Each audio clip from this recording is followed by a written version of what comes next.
Hey guys, welcome back. If you're new to this channel, I'm Nate Meist. I love resourcing worship leaders in whatever way that I can with helpful and encouraging content. And today we're talking about nerves, getting nervous. It's something that I still do even after 17 years of leading worship. I don't know if you get nervous, but I'm gonna be sharing kind of how I look at getting nervous, how I deal with it, how I process it, on and off the platform. So let's get into it.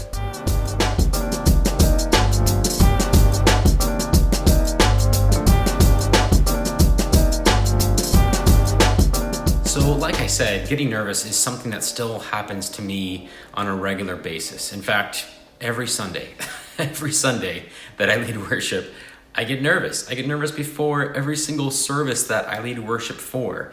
You know, I've heard others say that getting nervous is just looking too inward. You're thinking about yourself too much and not about the bigger picture.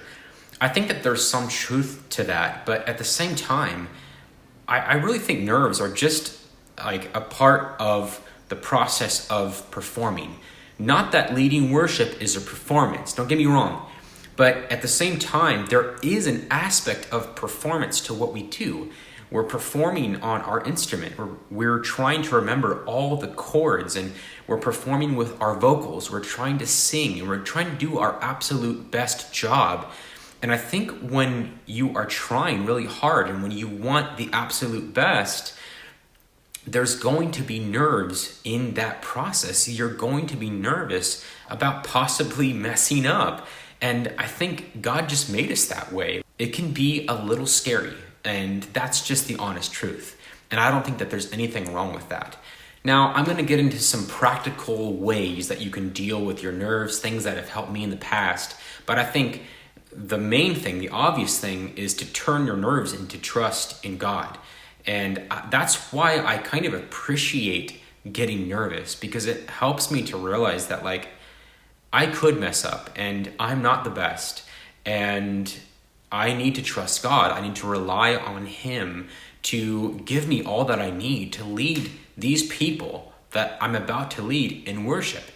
And it causes me to trust in Him, and that's something that I do like about nerves. I don't like getting nervous, but I do like the process of turning those nerves into trust in God. Okay, so beyond trusting in God with your nerves, these are some practical things that I have used in the past to help me deal with getting nervous. The first thing is closing your eyes. Now, closing your eyes, I usually frown upon, and I would suggest that when you lead, keep your eyes open for most of the time. And because, how can you lead something without seeing where you're going, right? I would strongly suggest to keep your eyes open for most of the time when you lead worship. But it can help when dealing with nerves, because, man, sometimes there are just some people in the audience, in the congregation, that can distract you or maybe even discourage you because they just have their arms crossed and they're just kind of like staring at you like this and not singing a single word that you're leading. And it can be a little discouraging. And sometimes closing your eyes can just help you to realign your focus, to realize, once again, why you're there. And it can kind of help you to kind of rid your mind of distraction and get yourself back in the right place. So don't use it too much, but closing your eyes can help you to refocus. The second thing is to remember that no one in the room hates you. No one in the room wants you to fail.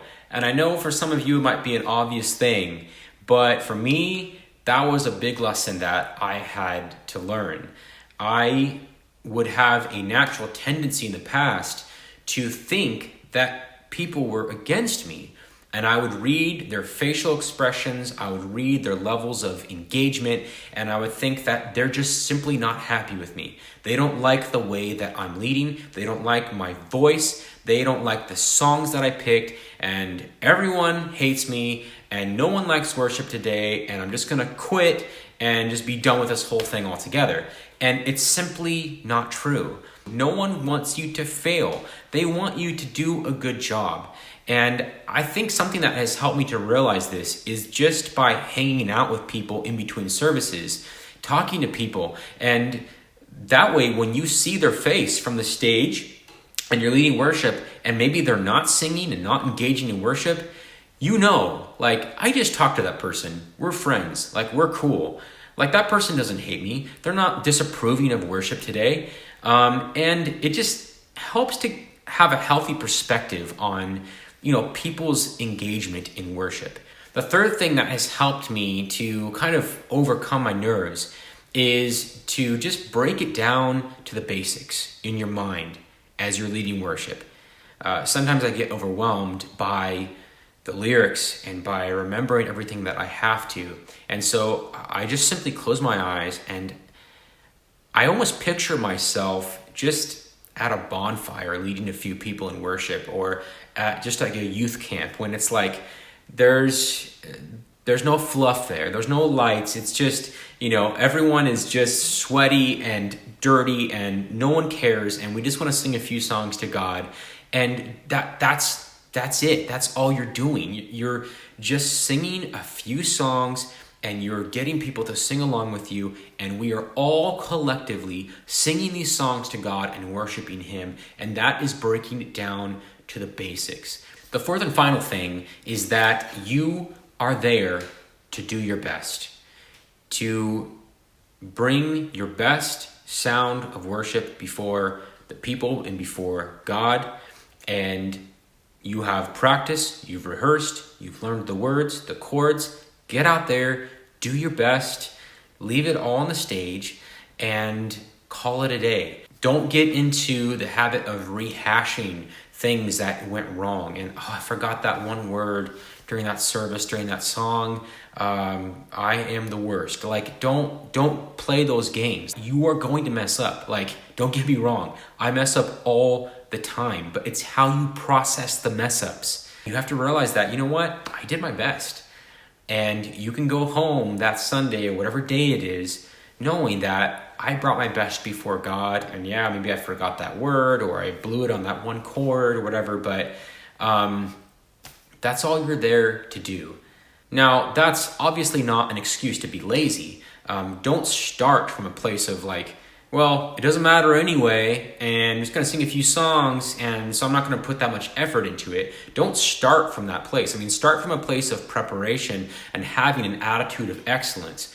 But at the end of the day, after all the preparation and after all the hard work, if you mess up, it's okay. It's not the end of the world. You did your best, and that's what matters. So that's it, guys. Those are some practical things that have helped me in the past to deal with nerves whenever I lead worship. It's a very real thing. It happens every Sunday to me before every service. And I think it's just part of the process. And it's okay to get nervous, but I think there are healthy ways to deal with them. And like I said in the beginning, the first thing is to lay those worries, those fears at the feet of Jesus and to trust Him. Turn your nerves into trust in God.